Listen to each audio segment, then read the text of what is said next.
Deep Purple in Rock was out, and the record company decided that there wasn't a single on it, which didn't worry us one bit. We were of the opinion that in England singles didn't really matter for a band of our type. Whether we were right or wrong, I don't know, but that's just the stance that we took. Maybe a little self-consciously, maybe a little, no, we don't do singles, man, But the record company insisted, and so we were trundled into a studio in Queensway and told to write one.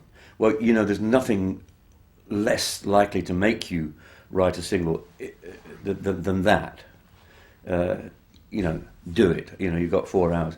So we went through all sorts of bits and pieces, found a couple of little odd ideas, but nothing that floated our boat particularly. So we did what all proper rock bands do, is we went to the pub. And the drink of the day, I believe, was Scotch and Coke. So we had a few of those. Weaved our way rather uncertainly back into the studio and grinned at each other for a while. And then Richie said, again, what about that, that version of Ricky Nelson's Summertime from the Gershwin song? And we went, yeah. He said, well, there's a little riff under there, which but it just went around and around. So we kind of played it around and around, and it got very quickly very boring. One of us, who knows who, came up with the idea of putting a turnaround in it.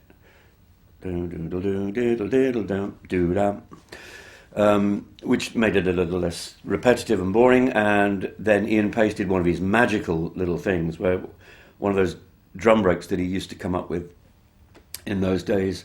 What are you doing there, Ian? I have no idea, it just fits, So that was cool. Suddenly we had a sort of a structure. And we came up with, I don't know, about 3 minutes of this thing, and it was rocking on quite nicely, and Gillan disappeared into a corner and came back with a set of utterly nonsensical lyrics, which, they mean absolutely nothing as far as I can tell. I think at the time, I do remember, in spite of the Scotch and Cokes, him saying, "This don't mean a thing." I think Roger might have thrown in a couple of rhymes, and then we had Black Knight. Spelling is important there. We never knew whether it was N-I-G-H-T or K-N-I-G-H-T. So it's either about a chess piece or a particularly cloudy English winter evening. I'm not quite sure.